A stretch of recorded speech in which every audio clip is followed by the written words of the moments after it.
Okay, my apologies for not posting this yesterday. I was completely focused on everything else, but uh okay, first off, my apologies for not posting this yesterday. I was completely thrown off guard regarding Discord and everything. And second off, that's right, you're getting all three of them at once because fuck doing them separately. Anyway, let's begin.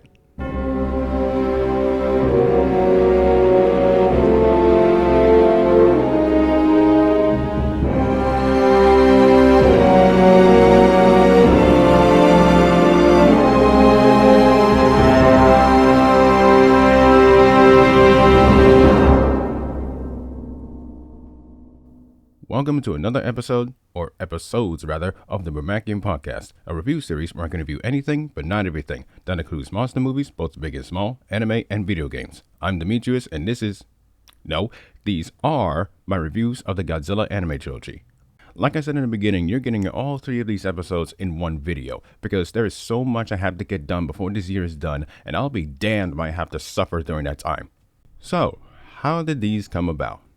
Well, riding high off of the success of Shin Godzilla, Toho decided to take it one step forward. You all know about anime, right? I mean, come on, most of you would know what it is and how it evolved over the decades since its inception. But for some of you who don't know, anime is short for animation, or a form of Japanese animation. Although for some reason, it is a debate whether or not what constitutes as anime or not. A strange world we're living in. Anyhow, in late 2016, Toho announced an animated Godzilla film. Well, that's fantastic. Gen Urobuchi was announced as the writer. Kubun Shizuno and Hiroyuki Shishita were selected to be directors. Now, what about the animation? Well, that is being handled by Polygon Pictures. No disrespect to them, but why them? Out of all the animation studios in Japan, you picked them, Toho? Were the others completely busy with their anime projects? But regardless, Toho stated that it would be the first of a trilogy, and this is what Shizuno stated in an interview. From the start, we had the blessing of Toho to not be constrained by previous entries in the franchise, and with the freedom of imagination offered by animation, I feel we have come up with a cool new form for Godzilla.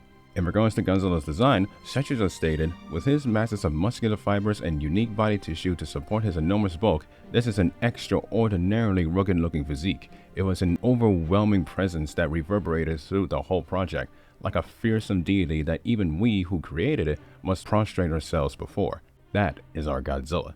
Which is weird because the makers wanted it to be an animated series, not a series of films. And as we come to find out, that their hands were completely tied when it comes to Godzilla himself, but I'll get to that later.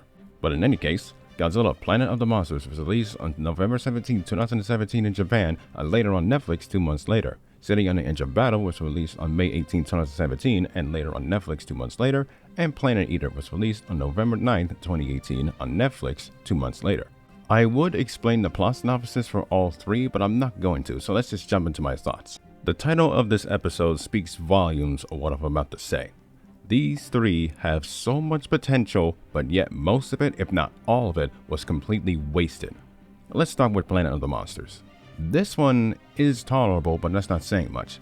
I would like it if we witness this story go through the events as the film progresses instead of showing snippets at the beginning, and I would like it if the main male had more than one emotion once in a while. The other characters are unfortunately forgettable. Maybe one or two characters stands out, but we all know where they ended up. As for the monsters, well, I should say monster because the others have cameos. I do find Godzilla's design interesting, both Phyllis and Earth, but they are stiff in personality and like cardboard. Now, in terms of animation, okay, look, I've seen quality 3D animation from other studios, especially in another work that Shishita worked on, wink wink. This ain't it, chief. And the music by Takayuki Hattori, thankfully, is actually really good. In all three films, he has done a good job. He has improved a lot, not gonna lie. Godzilla, Decision at the End, and Awakening are my favorites.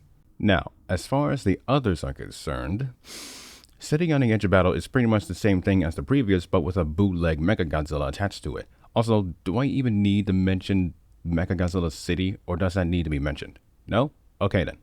And then there is the Planet Eater. You guys are probably thinking, okay, he doesn't think that All Monsters Attack is the worst, and he doesn't think that G98 is the worst. What is the worst for him? Well, my dear viewer or listener, you're looking at it. Planet Eater to me is the worst Godzilla movie I've ever seen in my life. the ending was a massive middle finger to me, and I gladly returned the favor because I was able to watch better anime. So aside from the music, that is the only thing that it does get right. Aside from that, fuck this movie.